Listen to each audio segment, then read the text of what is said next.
हालांकि प्रताड़ना 2017 के बाद से ही शुरू हो गई है।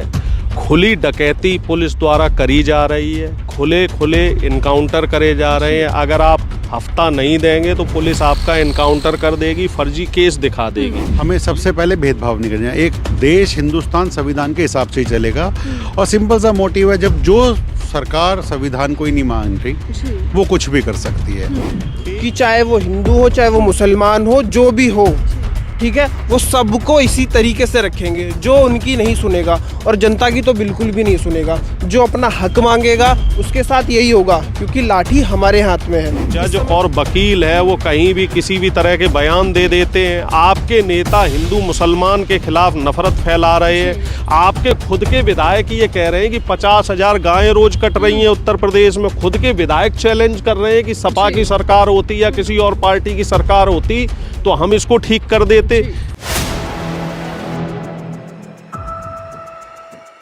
नमस्कार, आप देख रहे हैं 4PM में आपके साथ तफीसा खान। यूपी सरकार पर प्रियंका गांधी गरजी हैं और ये कह रही हैं खुले तौर पर कि उत्तर प्रदेश के अंदर ना तो संविधान का सम्मान है और ना ही पिछड़ों का सम्मान है। दरअसल उत्तर प्रदेश के लखीमपुरी से एक मामला ऐसे सामने आया जो कि अजीबोगरीब तो है, लेकिन सवाल कई उठा रहा है यूपी सरकार पर। लखीमपुरी में सीओ पीपी सिंह डराते धमकाते हुए वीडियो में पाए गए। एक पीड़ित परिवार को खुले तौर पर जिस तरीके से धमका रहे हैं, उनकी वीडियो वायरल हो गई है और कई सवाल अब खड़े हो गए कि आखिर उत्तर प्रदेश जिसको राम राज्य कहा जाता है, वहाँ गुंडा राज पुलिस वालों का खुलेआम कैसे चल रहा है। सवाल जवाब करते हैं। पीड़ित परिवार का आरोप यह है कि पुलिस थाने में पुलिस कस्टडी के अंदर उनके परिवार के एक व्यक्ति की पुलिस द्वारा हत्या कर दी गई। तो पुलिस का साफ ये कहना है कि हार्ट अटैक से पूरा मामला सामने आया। बातचीत करते हैं उत्तर प्रदेश के लोग मेरे साथ हैं और समझते हैं कि आखिर यूपी में काबा, ये लाइन आपने सुनी होगी, तो ये लाइन के जरिए ही समझते हैं कि यूपी में काबा चल रहा है। राम राज्य से गुंडा राज क्या खुले तौर पर अब देखा जा रहा है। शुरुआत आप ही से करती हूँ। मेरे साथ अरुणेश यादव जी हैं जो कि प्रोफेसर हैं और तमाम मुद्दों पर अपनी राय रखते रहते हैं, बेबाकी से बोलते हैं। यूपी के रहने वाले तो समझते हैं यूपी में काबा। सर, जिस तरीके से मामला तूल पकड़ा है, सबसे पहले तो वीडियो वायरल हुई। इस वायरल वीडियो को लेकर आपकी राय क्या है, जिसमें एक पुलिस वाले खुले तौर पर धमका रहे हैं और सीधा चेतावनी दे रहे हैं कि जो उखाड़ सकते हो, जो कर सकते हो कर लो, पीड़ित परिवार को लेकर?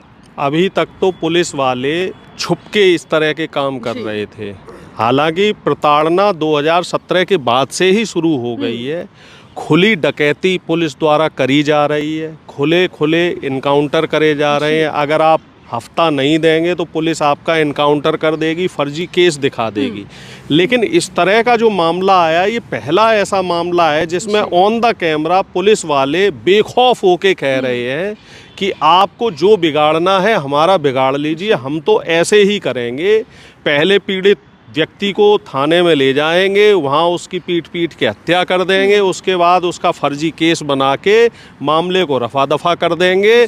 क्योंकि योगी आदित्यनाथ जी की सरकार है और बाबा जी की जो नीति है वो स्पष्ट है, थोक दो। जो भी आपका विरोध करता है, जो आपकी मनमानी पे आपसे सवाल करता है, उसे ठोक दो। थाने में ठोकना है थाने में ठोक दो, थाने के बाद फर्जी एनकाउंटर दिखा के ठोकना है तो वहाँ ठोक दो। एक दो केस नहीं है, कोई दलित या ओबीसी का सिर्फ मामला नहीं है। इससे पहले सवर्ण समाज के कुछ व्यक्तियों के साथ भी इस तरह की घटना हुई है। और अगर हम पिछड़ों और दलितों की बात करें तो उन्हें तो खास तौर पे टारगेट किया जा रहा है। आपने ध्यान दिया होगा, जब इससे पिछला जो कार्यकाल था योगी आदित्यनाथ जी का, तो वहाँ चुन चुन के यादवों को के फर्जी एनकाउंटर किए जा रहे थे और लगभग 400 से ज़्यादा यादव समाज के लोगों के फर्जी एनकाउंटर किए गए हैं, जिसमें सरकार से बराबर सवाल होते रहे। लेकिन सरकार मौन रही, चुप रही, निकम्मी रही। और अब सरकार की जो मनमर्जी है वो ऐसी देख लीजिए, जो लखीमपुर खीरी का वीडियो है वो कई मायने में, चूँकि हमारी नेता ने उसे ट्वीट किया है, तो आप समझ लीजिए उस मामले की संजीदगी कि आप शासन प्रशासन जो चला रहे हैं और एक शासक को सबके लिए बराबरी का जो दर्जा है वो होना चाहिए। न्याय में भेदभाव नहीं होना चाहिए, जाति देख के न्याय नहीं होना चाहिए, धर्म देख के न्याय नहीं होना चाहिए। और जितना दुर्व्यवहार पीड़ित समाज, जो मान लीजिए पिछड़ा समाज है या दलित समाज है, उसके साथ जो प्रताड़ना उत्तर प्रदेश में हो रही है, वो मेरे ख्याल से ऐसा लग रहा है कि सबसे ज़्यादा है पूरे देश में। अगर हम क्राइम का डाटा उठा के देखें तो उत्तर प्रदेश में सबसे ज़्यादा क्राइम के केस हैं, चाहे वो महिला उत्पीड़न के केस हो, महिला बलात्कार के केस हो, चाहे पिछड़े और दलितों पे हत्याओं के या उनके साथ अत्याचार के केस हो, उसमें उत्तर प्रदेश नंबर 1 है। उत्तर प्रदेश इस समय क्राइम प्रदेश बन चुका है और बाबा जी झूठी अपनी पीठ थपथपा रहे हैं कि साहब हमने 0 क्राइम कर दिया है उत्तर प्रदेश में। लेकिन उत्तर प्रदेश को सर राम राज्य का दर्जा दिया जा रहा है। राम राज नहीं है साहब, इसे रावण राज कहेंगे। राम राज में तो सबकी सुनी जाती है, जब आप किसी की सुनेंगे ही नहीं तो फिर क्राइम की रिपोर्टें दर्ज कैसे होंगी। कोई गरीब व्यक्ति, कोई पीड़ित व्यक्ति थाने में जाता है तो थाने में जो पुलिस वाले अधिकारी हैं उनकी एफआईआर नहीं लिख रहे हैं, पीड़ितों की सुनवाई नहीं हो रही है। उल्टा जो शोषण करने वाले लोग हैं उनका पक्ष पुलिस द्वारा लिया जा रहा है। तो ये अपने आप में क्राइम व्यवस्था की बदहाली को दिखा रहा है। ये उत्तर प्रदेश की जो जर्जर होती हुई पुलिस प्रशासन की जो व्यवस्था है उसको दिखा रहा है कि कैसे व्यवस्था चरमरा रही है, कैसे व्यवस्था डवाडोल हो रही है। और इस समय प्रियंका गांधी जी से लेकर जितने भी बड़े नेता हैं वो मुखर होकर सरकार से सवाल कर रहे हैं। प्रियंका गांधी जी ने पहले भी, जब आपको ध्यान होगा कि किसानों की हत्या हुई थी, तब प्रियंका गांधी जी ही जो पहली नेता थी जो लखीमपुर खीरी गई थी और उनको डिटेन करके रखा गया सरकार से। आप देखिए देश का दुर्भाग्य, प्रदेश का दुर्भाग्य कि सरकार तो मौन है, निकम्मी है, और विपक्ष का कोई नेता अगर पीड़ित परिवार से मिलना चाहता है तो उसे मिलने नहीं दिया जाता है। राहुल गांधी जी, प्रियंका गांधी जी संभल पीड़ित परिवार से मिलने जाना चाह रहे थे तो उनको नहीं मिलने दिया गया, दिल्ली बॉर्डर पे रोक लिया गया। तो इससे ज़्यादा दुर्भाग्य की बात क्या हो सकती है कि शासन प्रशासन पीड़ित परिवार की जो शोक संवेदना में विपक्ष के नेताओं को शामिल नहीं होने देता है और खुद भी उनको शोषण कर रहा है, उनको न्याय नहीं दिलवा रहा है। तो इससे ज़्यादा दुख की बात मुझे नहीं लगता और दुर्भाग्य की बात कि इस प्रदेश के लिए कुछ होगी। मैं आ रही हूँ आपके पास। सर, रामचंद्र मौर्य जिनकी हत्या का आरोप परिवार वाले पुलिस पर लगा रहे हैं, गंभीर आरोप है यूपी पुलिस पर, लेकिन यूपी पुलिस का जो रवैया देखने को मिल रहा है, जिस तरीके से वीडियो वायरल हो रही है, उसको लेकर क्या कहेंगे? इंसाफ की गुहार पीड़ित परिवार किससे लगाए अगर पुलिस वालों का रवैया ऐसा है? देखिए, हमारा देश आज़ाद हुआ था तब हमारा क्लियर कट था, हम विभिन्नता में एकता का प्रतीक हैं। क्लियर कट है कि हम लोग सारे धर्म एक साथ हैं। हमें सबसे पहले भेदभाव नहीं करना। एक देश हिंदुस्तान संविधान के हिसाब से ही चलेगा और सिंपल सा मोटिव है, जब जो सरकार संविधान को ही नहीं मान रही वो कुछ भी कर सकती है। एक पुलिस वाले का वीडियो वायरल होता है, एक जने की डेथ हो गई, आप उसके परिवार के लिए सोचिए, उसका परिवार पूरा खत्म हो गया, मगर पुलिस वाले उसको भी एग्री नहीं कर रहे। सिंपल सी उत्तर प्रदेश की जनता की एक ही डिमांड है, सबसे पहले तो वो पुलिस वाला सस्पेंड हो, उस पर उचित कार्रवाई हो और एक गवर्नमेंट नौकरी उस परिवार के जने को मिलनी चाहिए जिस परिवार का चिराग उन्होंने बुझा दिया। उसका भविष्य क्या है, उसके परिवार का भविष्य क्या है, उसके बच्चों की एजुकेशन क्या है, उससे उसके बच्चों का आने वाला जनरेशन कैसे देखेगी उत्तर प्रदेश सरकार। उन लोगों का कानून व्यवस्था से भरोसा उठ चुका है और उत्तर प्रदेश में ये पहली घटना नहीं है। इससे पहले भी आपने निर्भया जैसे कांड देखे थे, एक हुआ था, फिर उसके बाद एक दलित का केस हुआ था हाथरस में, अभी कुछ दिन पहले एक केस फिर से हुआ है, उस पर कोई भी मीडिया दिखा तक नहीं रहा। मगर मैं अप्रिशिएशन करूंगा कि आप उत्तर प्रदेश का आज जो मुद्दा आपने उठाया, आप ऑन कैमरा लोगों से क्वेश्चन पूछ रहे हैं, गुड फॉर यू। लेकिन सर, जैसे आपने भी कहा कि सस्पेंड कर देना चाहिए, अभी तक तो कुछ नहीं हुआ। वीडियो वायरल हो गई, सवाल उठ रहे यूपी पुलिस से लेकर यूपी सरकार को घेर रहे तमाम लोग, लेकिन पुलिस वाले तो अभी भी चोड़े हैं, जिस तरह अंदाज में वो धमकियां दे रहे हैं। तो क्या लगता है कि कार्रवाई होगी पुलिस के खिलाफ? देखिए, जो सरकार संविधान को नहीं मानती, हमें उम्मीद ही नहीं कि वो कार्रवाई करेगी, मैं आपको क्लियर कट बता रहा हूँ। मगर पूरी जनता जनादेश उस परिवार के साथ है और आने वाले समय में अगर इसमें कार्रवाई नहीं हुई, पूरा संगठन उत्तर प्रदेश का उस परिवार के साथ खड़ा रहेगा। प्रियंका दीदी के ट्वीट के बाद पूरा एग्रेसिवली उस पर सबका पूरा फोकस है और आने वाले समय एक हफ्ते के अंदर अगर इसमें कार्रवाई नहीं हुई तो पूरा कमीशन बैठ के उसके ऊपर अपनी तरफ से सब लोग उसको सपोर्ट करेंगे और इस मुद्दे को पूर्णतः उठाया जाएगा। लेकिन उत्तर प्रदेश के अंदर कानून व्यवस्था सबसे मजबूत है, दावा किया जाता है, और इसी के साथ कहते हैं कि माफिया हो या अपराधी थर थर तो कांपेगा, क्योंकि डबल इंजन सरकार है। देखिए, डबल इंजन सरकार है ना, उत्तर प्रदेश में कुछ भी गलत होगा दिल्ली से कोई एक्शन नहीं लिया जाएगा, डबल इंजन सरकार है।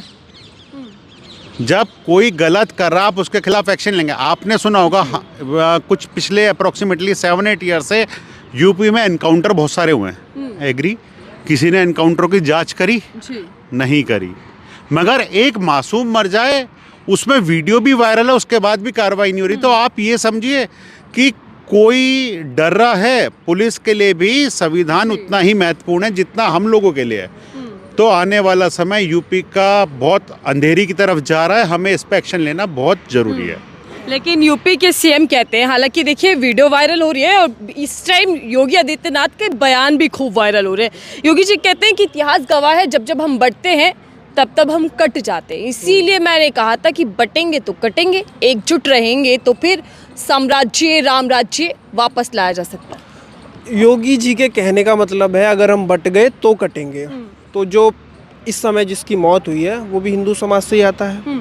योगी जी ये भी कहते हैं कि भैया अगर हम बटेंगे, और जो पुलिस वाले पे आरोप है, जिस प्रशासन पे आरोप है, वो भी हिंदू समाज से ही आता होगा। तो सबसे बड़ा सवाल ये है कि अब भाई भाई एक साथ रहने के बाद भी आप कहते हो उत्तर प्रदेश में, उत्तर प्रदेश की पुलिस का राज है। ठीक है, जून में गर्मी बना देते हैं, सर्दी कर देते हैं, वो शिमला बना देते हैं ना जून में।